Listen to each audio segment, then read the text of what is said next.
לאבא שלנו היה חלום. הוא גר פה בהושעיה. המרפסת בבית הוא היה רואה יום-יום לוחמים שנמצאים בתרגילים באזור. מי בסדיר ומי במילואים.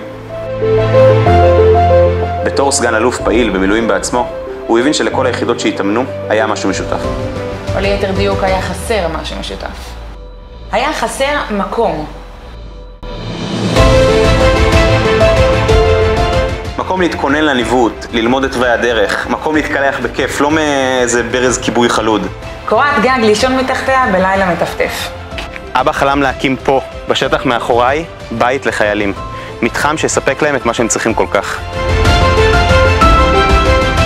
אבא כבר לא יגשים את החלום. הוא נפטר לאחר מאבק עיקש במחלת הסרטן. חודש לפני פטירתו הספיק לגדר פה את השטח ולקבל את כל האישורים על המתחם. והשאיר לנו משימה, להמשיך את מה שהוא התחיל, לבנות את בית ברוך לחיילים. עשרות מסלולי ניווטים מסתרים באזור. אלפי חיילים מגיעים לפה מדי שנה לנווט ולהתאמן. וכולם מחפשים מקום להתארגנות לפני ולנוח אחרי. בית ברוך לחיילים הוא פתרון בדיוק בשבילם. כמ"פ הוצאתי לא מעט שבועות אימון, שבחלקם הייתי צריך פתרון לינה לוגיסטי טוב שקרוב למרחב האימון.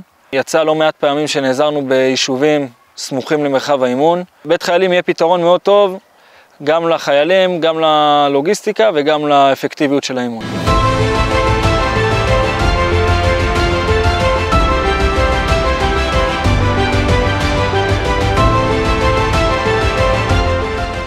כדי שזה יעבוד, אנחנו צריכים אתכם. התוכניות מוכנות, האישורים הגיעו, וכבר חצי מהכסף גויס. עכשיו, כדי שהחלום של אבא יתגשם, אנחנו צריכים שותפים לדרך. אנחנו מזמינים אתכם להיות שותפים בבית ברוך לחיילים.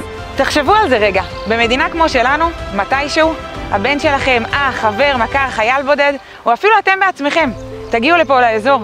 מה, לא תתרמו?